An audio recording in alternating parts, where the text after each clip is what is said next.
Дорогие друзья, здравствуйте! Сегодня мы поговорим об электронной подписи.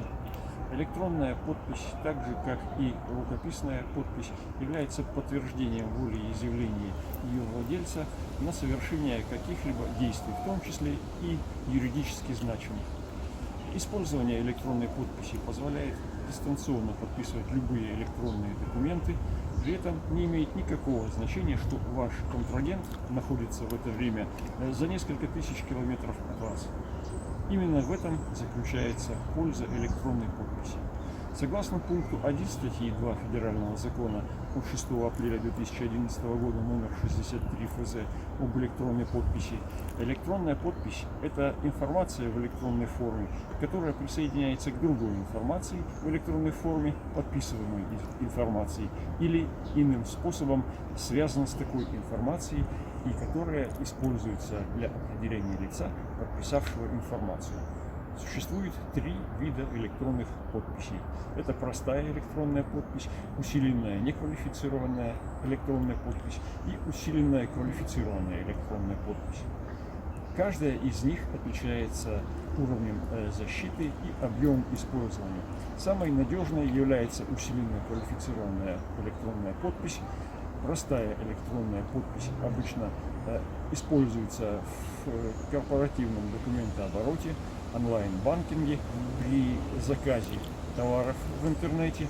Простой электронной подписью мы пользуемся всякий раз, когда вводим пин-код, поступивший к нам на телефон для подтверждения оплаты покупок, при пользовании порталами госуслуг, Федеральной налоговой службы и прочими. Документ, подписанный простой электронной подписью, может быть изменен после его подписания.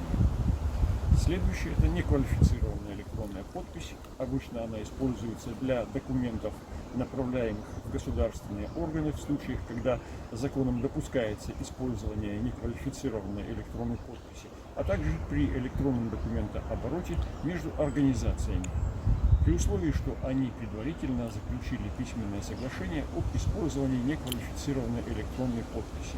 Также неквалифицированная электронная подпись может быть использована во внутреннем электронном документообороте организаций при условии создания внутреннего положения регламента об использовании такой подписи.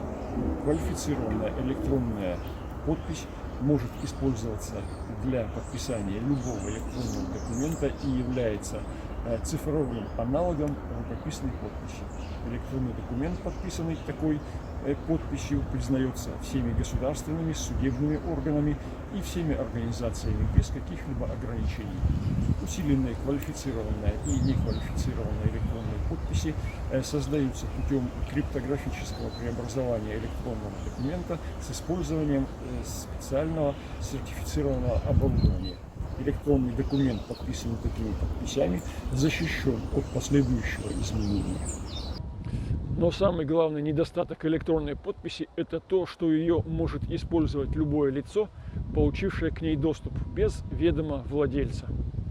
Какими способами третьи лица могут получить доступ к чужой электронной подписи? В юридической литературе эти способы условно подразделяют на технический и социальный. Технический способ получения доступа к чужой электронной подписи заключается в том, что третьи лица путем использования специальных компьютерных программ проникают в компьютер владельца электронной подписи, копируют ее, если ключ извлекаемый, если не извлекаемый, то используют его непосредственно с компьютера владельца. Социальный способ получения доступа к чужой электронной подписи заключается в том, что третьи лица для этого используют свои коммуникативные способности, обман, хищение и прочее. Перечислю наиболее распространенные способы завладения чужой электронной подписью. Самое простое – это физическое завладение путем хищения, использования оставленного без присмотра найденного USB-носителя с квалифицированной электронной подписью. Второе – это использование третьим лицом похищенного либо найденного оригиналов паспорта гражданина Российской Федерации, ИНН и СНИЛС. В этом случае в удостоверяющий центр направляется гражданин, внешне похожий на изображенного на фотографии в паспорте. Он выдает себя за владельца паспорта подает заявление об изготовлении квалифицированной электронной подписи и получает ее. При этом никаких нарушений порядка выдачи электронной подписи со стороны удостоверяющего центра не допускается. Третье.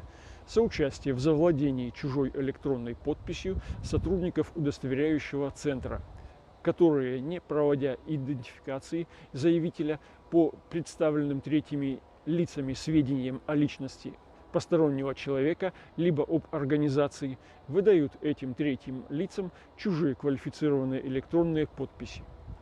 Также можно выделить отдельно третий способ незаконного получения чужой электронной подписи – это ее добровольная передача владельцам. Наиболее распространены следующие варианты. Первое.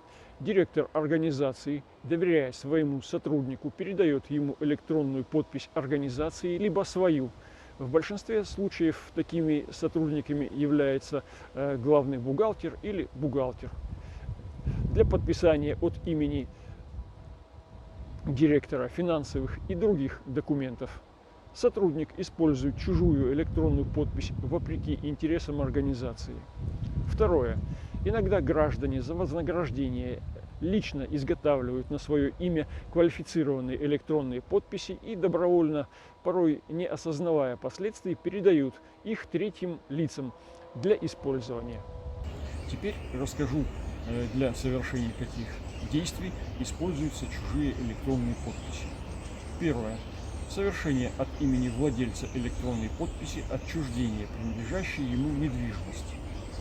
Действующее законодательство, а именно статья 36 со значком 2 Федерального закона от 13 июля 2015 года номер 218 ФЗ о государственной регистрации недвижимости, предусматривает возможность проведения государственной регистрации перехода собственности либо прекращения права собственности физического лица на объект недвижимости на основании заявления, подписанного усиленной квалифицированной электронной подписью.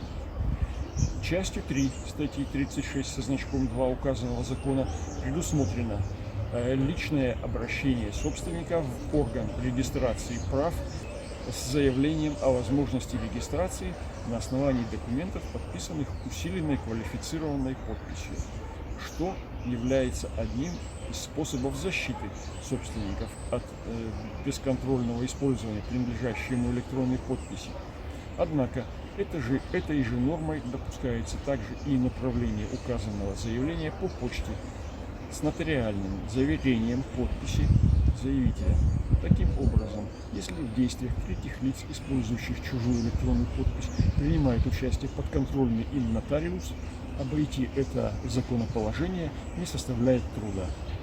Как правило, после регистрации перехода права собственности на недвижимость от владельца электронной подписи к другому лицу, эта недвижимость в течение короткого времени перепродается ничего не подозревающему покупателю.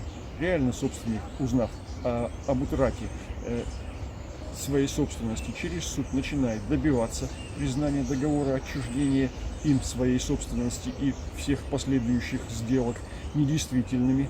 Суды могут длиться годами. В большинстве случаев собственнику удается возвратить недвижимость, однако будет потрачено очень много нервов, времени и денег.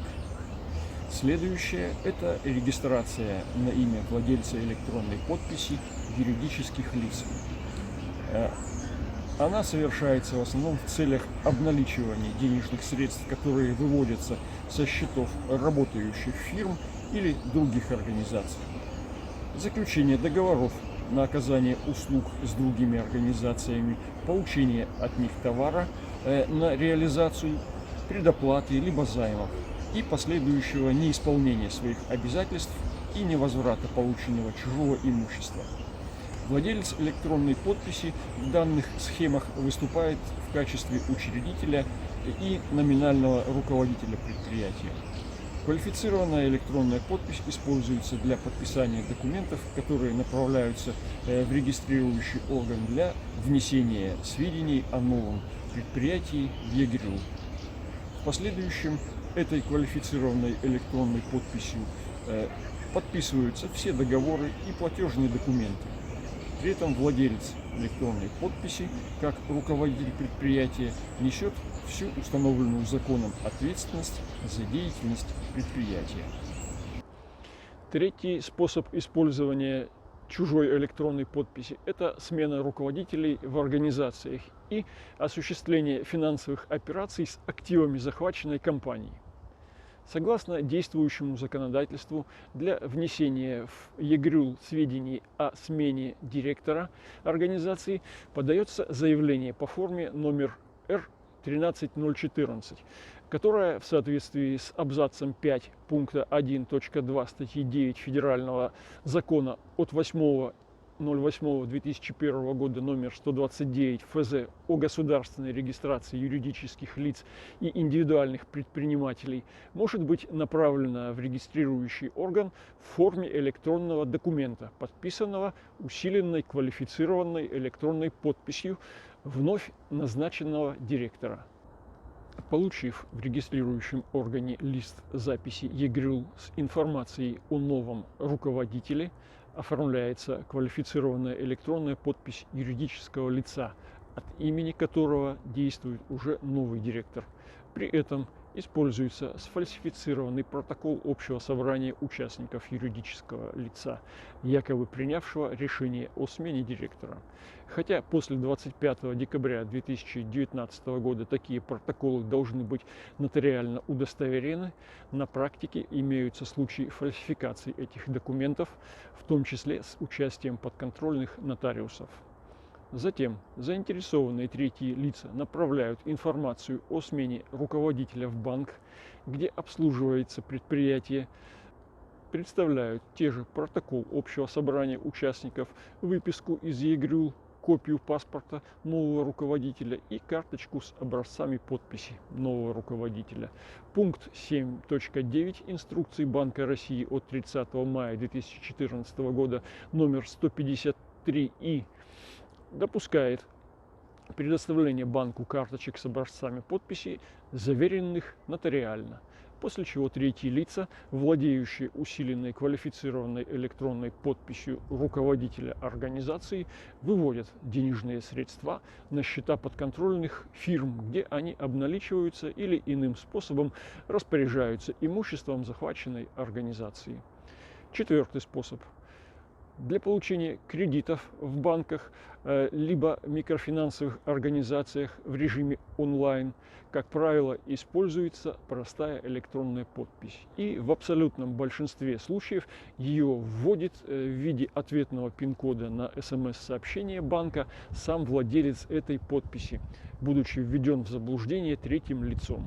Такая схема получения названа телефонное мошенничество.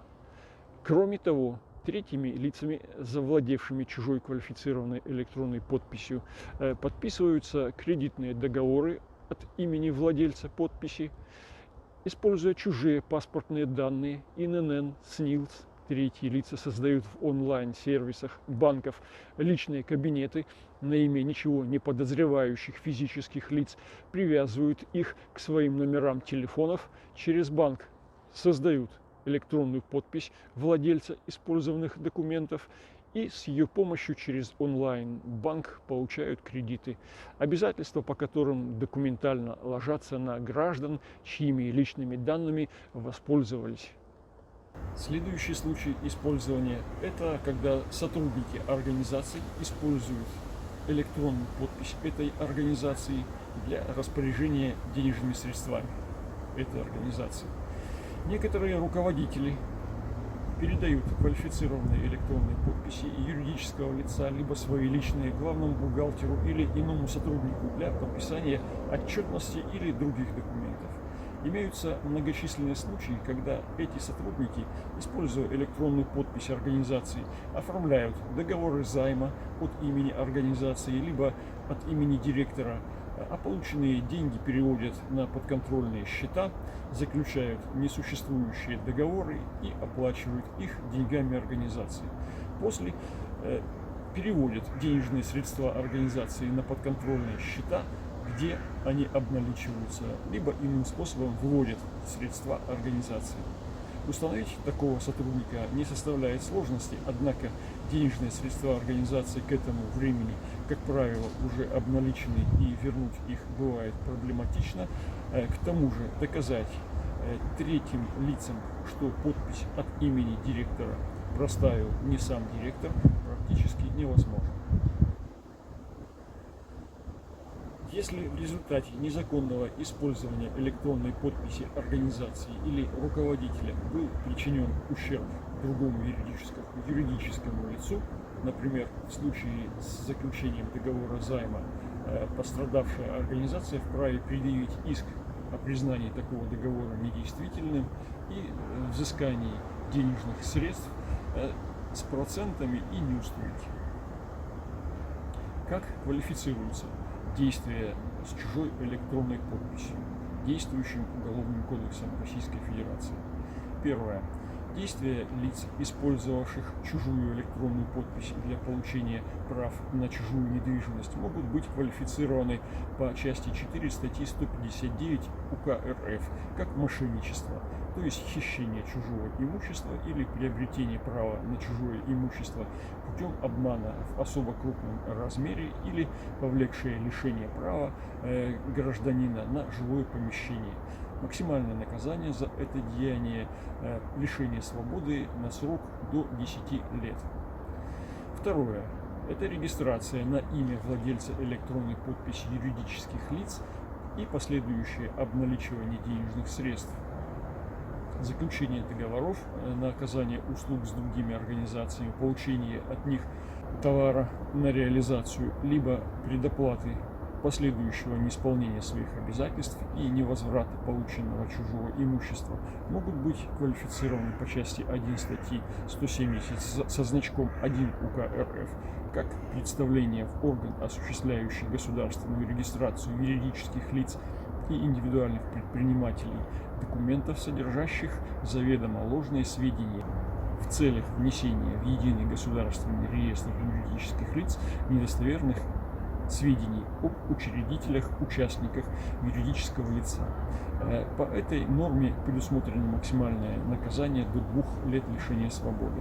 По части 1 и по части 2 статьи 172 УК РФ как осуществление банковской деятельности, банковских операций без регистрации или без специального разрешения, лицензии, в случаях, когда такое разрешение, лицензия обязательна, если это деяние причинило крупный ущерб гражданам, организациям или государству, либо сопряжено с извлечением дохода в крупном размере, свыше 2 миллионов 250 тысяч рублей, либо в особо крупном размере, свыше 9 миллионов рублей. Максимальное наказание по первой части – лишение свободы на срок до 4 лет, по второй – лишение свободы на срок до 7 лет. Следующая квалификация – это по части 1 или 2 статьи 173 со значком 1 УК РФ как образование, создание, реорганизация юридического лица через подставных лиц, а также предоставление в орган, осуществляющий государственную регистрацию юридических лиц и индивидуальных предпринимателей, данных, повлекшие внесение в единый государственный реестр юридических лиц сведений о подставных лицах. Максимальное наказание по части 1 до 3 лет лишения свободы, по части 2 лишения свободы до 5 лет. Граждане, которые по просьбе третьих лиц добровольно за вознаграждение или безвозмездно передают свои личные документы или доверенность для регистрации сведений о них как о подставном лице в ЕГРЮЛ, могут быть привлечены к уголовной ответственности по части 1 статьи 173 со значком 2 Уголовного кодекса, которая предусматривает максимальное наказание в виде исправительных работ на срок до 2 лет. По части 2 статьи 173 со значком 2 УК РФ квалифицируется приобретение документа, удостоверяющего личность, или использование персональных данных, полученных незаконным путем, если эти деяния совершены для внесения в единый государственный реестр юридических лиц сведений о подставном лице. Максимальное наказание в виде лишения свободы на срок до 3 лет. Третье – это смена руководителей в организациях и осуществление финансовых операций с активами захваченной компании. Кроме вышеперечисленных составов, также может быть квалифицировано дополнительно по статье 185 со значком 5 УК РФ, как фальсификация решения общего собрания акционеров, участников хозяйственного общества или решения совета директоров наблюдательного совета хозяйственного общества. Максимальное наказание по части 1 – лишение свободы на срок до 2 лет, по части 2, если деяния были совершены путем принуждения либо угрозы, лишением свободы на срок до 5 лет. Я перечислил самые основные нормы Уголовного кодекса Российской Федерации, применимые к рассматриваемым действиям. Фактически их гораздо больше. Рекомендую не нарушать закон и бережно хранить свою электронную подпись. Спасибо, что были со мной. Подписывайтесь на мой канал. Желаю вам всего хорошего. До свидания.